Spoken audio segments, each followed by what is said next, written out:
ولو انہم آمنوا واتقوا لمثوبۃ من عند اللہ خیر لو کانوا یعلمون یا ایہا الذین آمنوا لا تقولوا رائنا وقولوا انظرنا واسمعوا وللکافرین عذاب علیم۔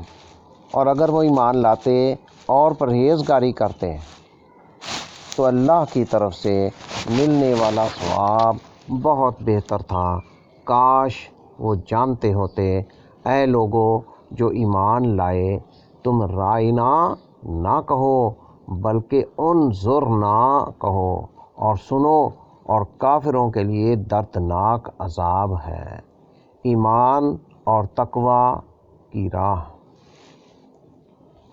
ولو انہم آمنوا یعنی نبی صلی اللہ علیہ وسلم پر اور آپ کے لائے ہوئے قرآن پر ایمان لاتے، واتقوا جس جادو اور کفر میں وہ گرفتار ہو چکے تھے اس سے کنارہ کشی کرتے، لمثوبۃ جادو کے ذریعے جو دنیا کا ساز و سامان انہوں نے حاصل کیا ہے اس سے بہت بہتر اجر حاصل کرتے۔ رائنا، انظرنا اور کفار۔ رائنا یعنی ہماری رعایت کریں۔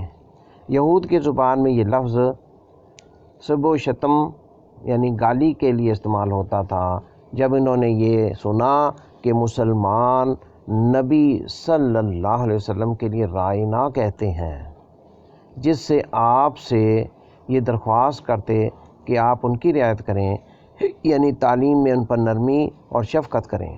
یہودیوں نے اس موقع کو غنیمت جانتے ہوئے نبی صلی اللہ علیہ وسلم کے لیے یہی لفظ کہنا شروع کر دیا۔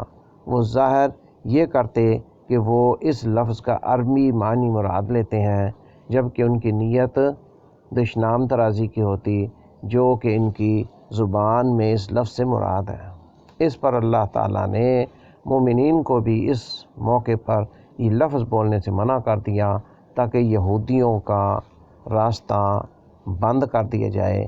اس لفظ کے بدلے میں اللہ تعالیٰ نے مسلمانوں کو ایک اور لفظ کہنے کی تلقین فرمائی، اور وہ ہے وقول انظرنا، اور انظرنا کہو،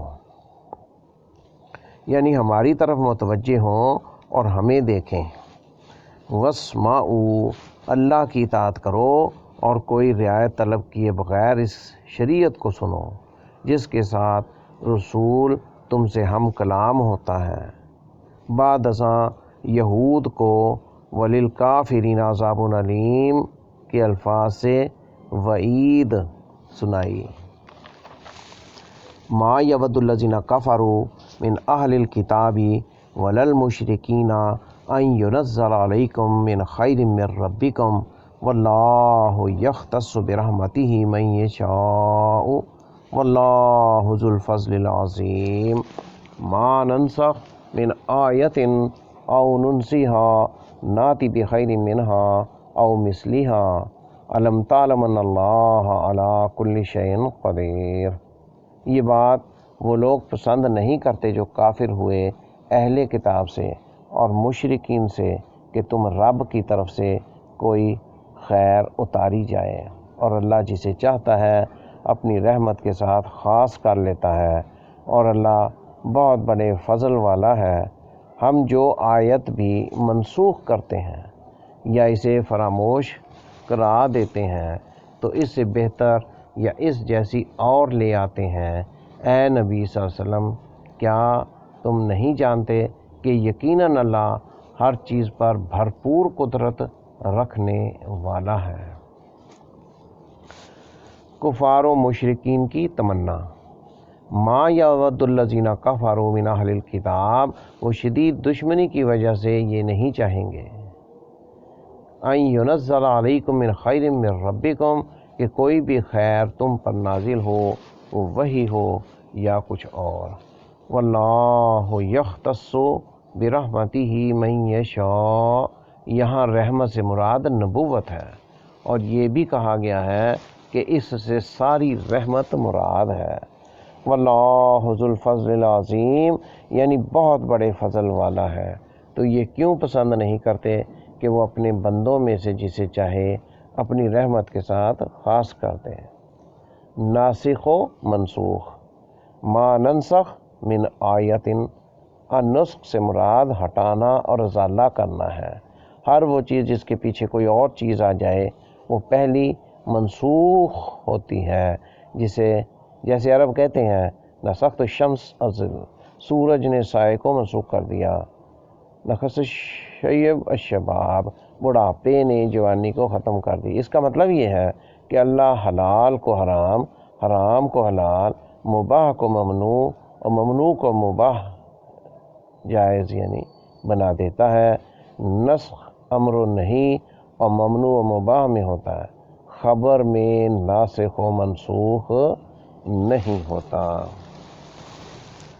نسخ کا بنیادی مفہوم وہ ہے جو نسخ الکتاب، کتاب نقل کرنے کے الفاظ میں آیا۔ اس سے مراد کتاب کو ایک نسخے سے دوسرے میں نقل کرنا ہے۔ اسی طرح منسوخ حکم سے مراد اسے کسی دوسرے حکم کی طرف منتقل کرنا ہے، خواہ آیت کا حکم منسوخ ہو یا اس کی تلاوت۔ قدیم و جدید تمام علماء اسلام اللہ تعالیٰ کی کتاب یعنی قرآن مجید میں نسخ کے ثبوت پر متفق رہے ہیں۔ اس کی کسی نے بھی مخالفت نہیں کی سوائے اس کے جس کے اختلاف کی کوئی حیثیت نہیں۔ یہود کے بارے میں مشہور ہے کہ انہوں نے اس کا انکار کیا ہے تاکہ وہ اس کے ذریعے نبوت محمد صلی اللہ علیہ وسلم کے انکار تک پہنچ جائیں۔ انہوں نے کہا آپ نے چونکہ تورات کے بعض احکام منسوخ کیے ہیں لہٰذا آپ نبی نہیں ہو سکتے۔ اس میں خود ان کے خلاف دلیل ہے، کیونکہ تورات میں ہے کہ حضرت آدم اپنی اولاد میں سے بھائی کی شادی اس کی بہن سے کرتے تھے، جسے اللہ نے موسیٰ علیہ السلام اور ان کی قوم پر حرام ٹھہرا دیا۔ او ننسیہا، یعنی ہم تمہیں وہ آیت بھلا دیں گے یہاں تک کہ نہ وہ پڑھی جائے گی اور نہ یاد رکھی جائے گی۔ ناتی بخیر منہا او مثلہا، ہم وہ لے کر آتے ہیں جو لوگوں کے لیے دنیا و آخرت میں پہلی سے زیادہ نفع بخش ہوتی ہے، یا کم از کم اضافی فائدے کے بجائے اس جیسی ہوتی ہے۔ کبھی ناسخ پر عمل کرنا آسان ہوتا ہے لہٰذا وہ دنیا میں زیادہ نفع بخش ہوتی ہے، اور کبھی اس پر عمل کرنا مشکل ہوتا ہے مگر اس کا ثواب زیادہ ہوتا ہے لہٰذا وہ آخرت کے اعتبار سے زیادہ مفید ہوتی ہے۔